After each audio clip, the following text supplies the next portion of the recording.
Good afternoon. It's Tuesday, August 18th. I'm Laura Cornfield, and this is IBA News broadcasting from Jerusalem.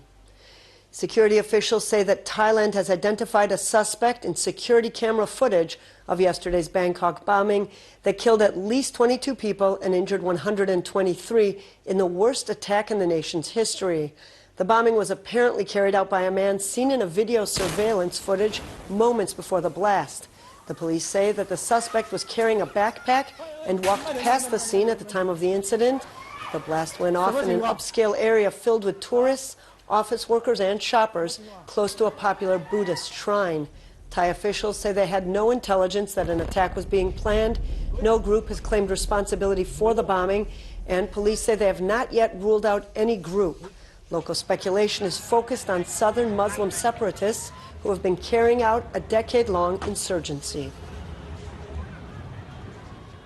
Back here at home, attorneys for Palestinian hunger striker Mohammed Alan reject the possibility that their client will opt for exile in exchange for his release from administrative detention. Meanwhile, doctors at Barzilai Hospital describe Alan's condition as critical but stable. We get more in this report from Dennis Zinn. Lawyers for Palestinian hunger striker Mohammed Alan, who is hospitalized in serious condition at Barzilai Hospital in Ashkelon, said they are optimistic following yesterday's High Court hearing. The High Court judges urged the state and the lawyers to negotiate further before reconvening for another hearing tomorrow. It enables basically the state to reconsider based on the recommendations of the court, and of course we need to see what offer they will have until the next session that will be on Wednesday, but I think that we take it as a very positive issue. Issuing an order is very important. It means that the Supreme Court is ready and willing to hear us and that we have a case. However, Alan's lawyers flatly rejected a Justice Ministry proposal that he be released if he agrees to remain abroad for the next 4 years. The offer was also scorned by Israeli Arab lawmaker Ahmad Tibi. No for any proposal of leaving the homeland. He should leave the jail in order to be free in his house. This proposal is a very negative proposal that we, he, his family and his village and his people reject totally. Alan's condition remains stable but serious. He is anesthetized but less deep. He is ventilated, and we are treat all the systems and organs that were damaged due to very long starvation.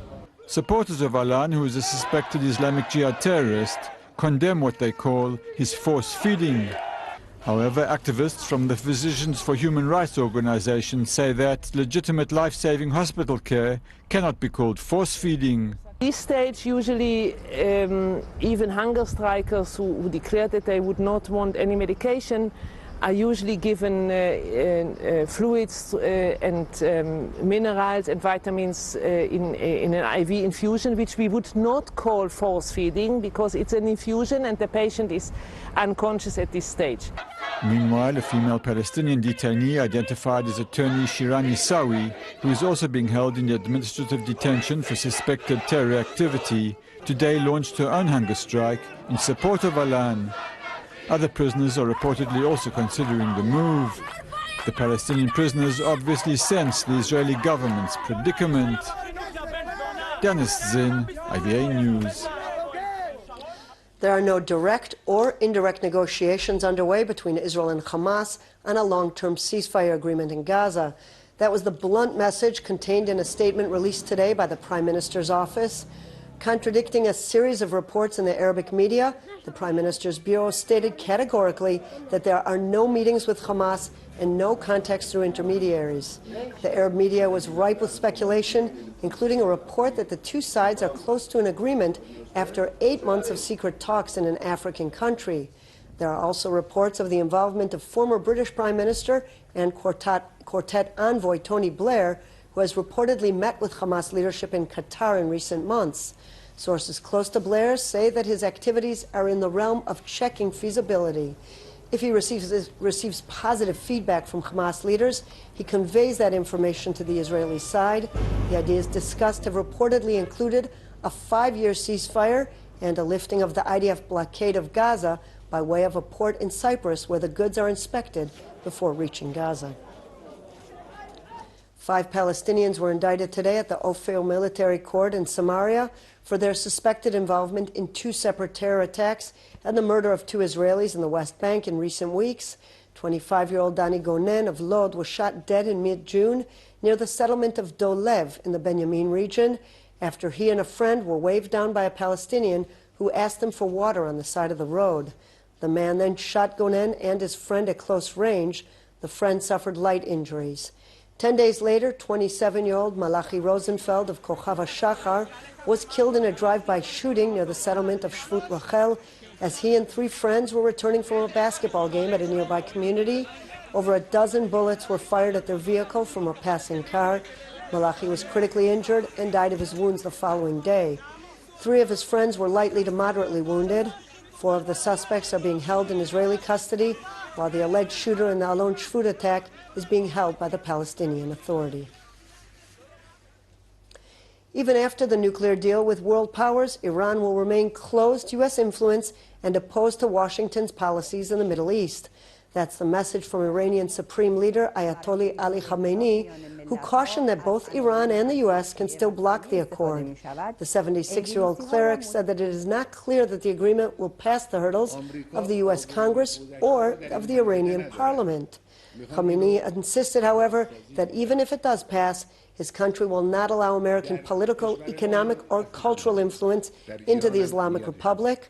The Iranian leader has consistently rejected the notion that the agreement would reconcile Tehran and Washington, who have been arch enemies since the 1979 Islamic Revolution.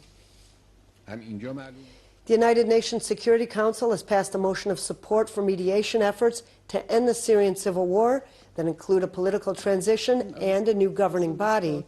The motion was unanimous, with the exception of Venezuela, which felt that the Council was taking a stand against President Assad. The text was drafted by the 5 permanent Council members, the United States, Russia, China, Britain, and France. The general idea of the Council resolution is to invite the warring parties to take part in 4 UN-led working groups to devise a roadmap to peace, because the sides are not ready for formal peace talks. The call for political transition left the future role of President Assad unresolved.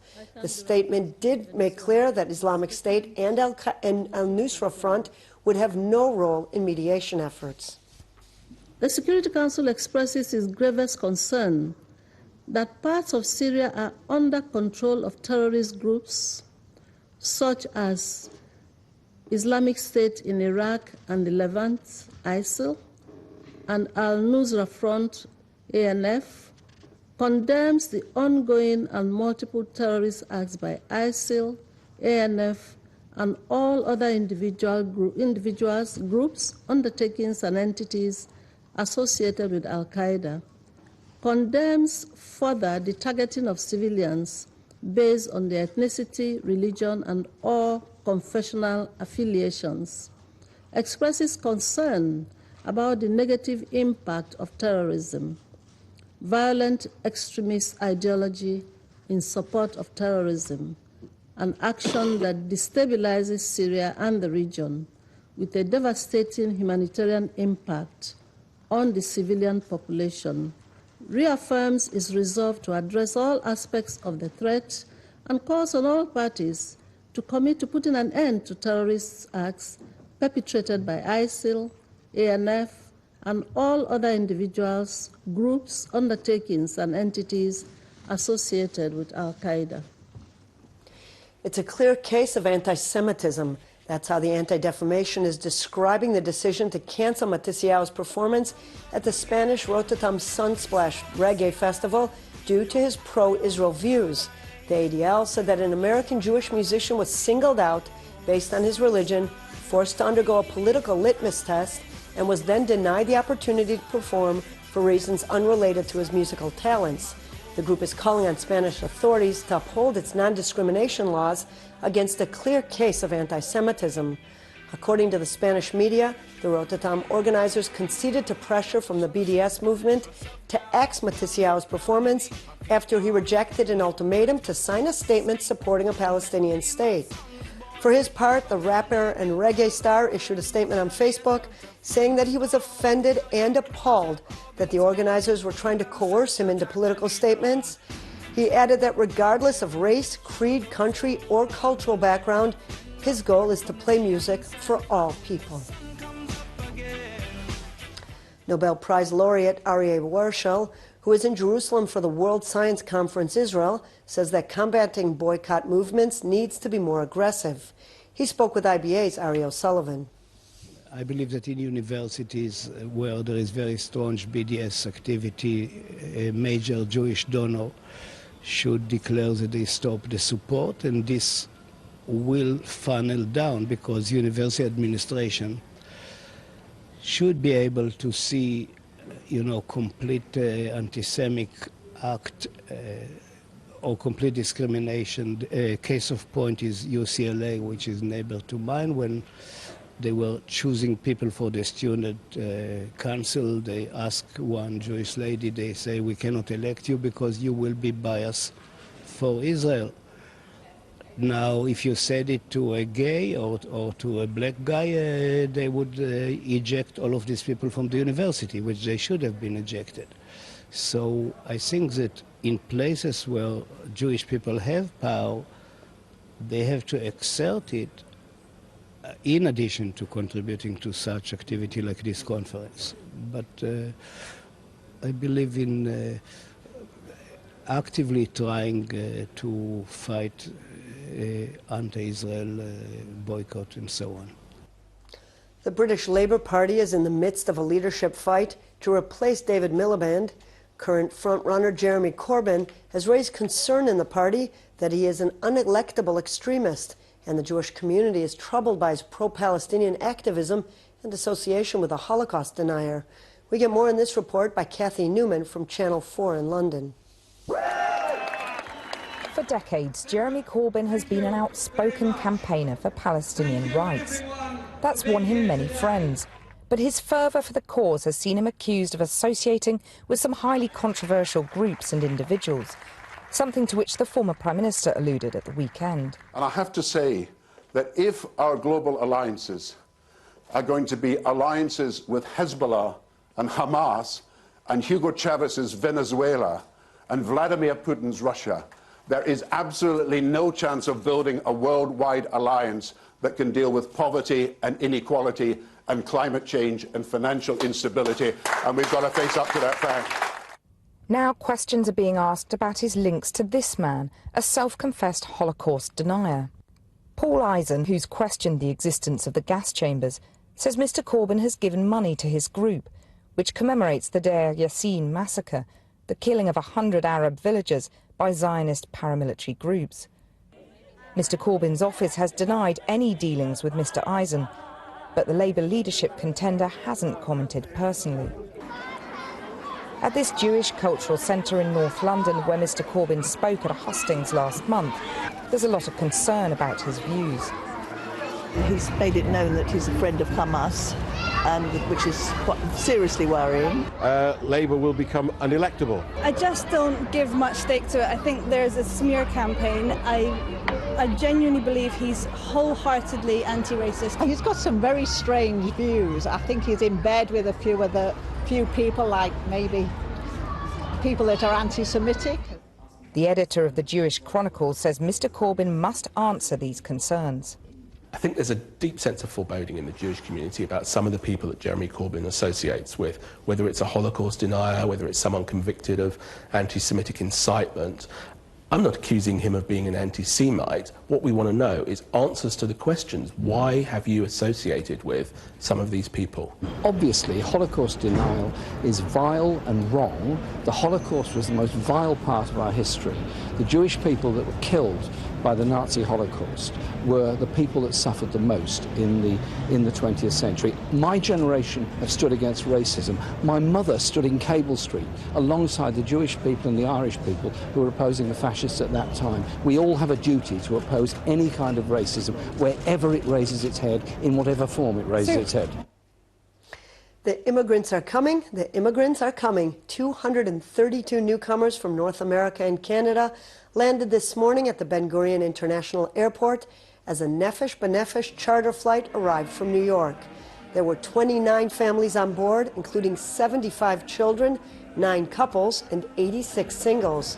Among the new Olim, 59 men and women who will soon enlist in the IDF as lone soldiers. This summer alone, more than 2,000 eager newcomers made Aliyah in the framework of the Nefesh B'Nefesh program. An arrival ceremony was held for the new Israelis, who were greeted by Minister of Housing Yoav Gallant, Jewish Agency Chair Natan Sharansky, and Nefesh B'Nefesh founders Rabbi Yoshua Fass and philanthropist Tony Gelbert. Israeli singer Idan Reichel was on hand to welcome the group, giving them a special performance and surprising his avid fan, 19-year-old Adina Kaufalk from Atlanta, one of the lone soldiers. Reichel dedicated 3 songs to her and the rest to the other men and women who will be enlisting shortly.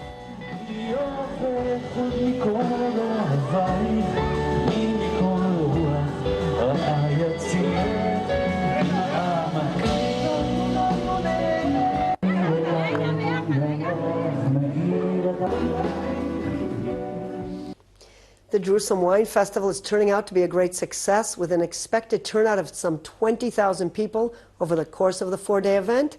IBA's Ari O'Sullivan didn't just hear it through the grapevine, but from David Rhodes, the Israeli wine guy, who also told him that Israeli wine has vastly improved over the past 2 decades. The wineries are focusing on quality over quantity. We also had a boutique revolution, so 94% of the wine here in Israel is made by the 12 largest wineries. But then there's another 300 wineries that make up the other 6%. And they're focusing generally on higher quality wines, not the wines you find in supermarkets, but the wines you might want to pick out in restaurants or buy at nicer wine shops. But the reason the wines are getting better is they're planting them at better vineyard spots and higher altitudes, so they have basically cooler climates, which gives the grapes a longer growing season, which means they get more complexity. We have winemakers who are studying at the best wine schools in the world, including in the United States at UC Davis, in Italy, in France, in Adelaide, in Australia. So, we basically have no reason here why we can't make wines that are world-class wines or winning competitions all around the world. In local money matters, the shekel was down in foreign currency trading while shares were mixed on the Tel Aviv Stock Exchange. Here are the late afternoon numbers.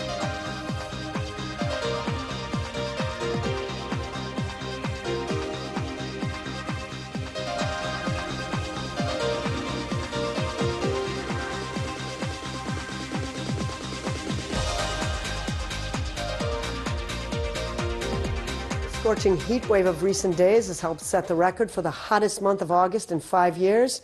Record high temperatures of over 40 degrees Celsius, that's 104 Fahrenheit, were measured in many parts of the country. According to the Meteorological Service, the hottest region of the country was the Jordan Valley and the Arava, as temperatures climbed up to 46 degrees in the community of Gilgal, just a bit lower than the almost 50 degrees that were measured there earlier this month. Temperatures are expected to drop slightly overnight, but don't be fooled. Humidity will rise, leading to heavy or extreme sharav in most areas. The heat will ease a bit tomorrow, but it will remain unseasonably hot at least until Thursday. Here's a look at the highs and highs for the next 24 hours.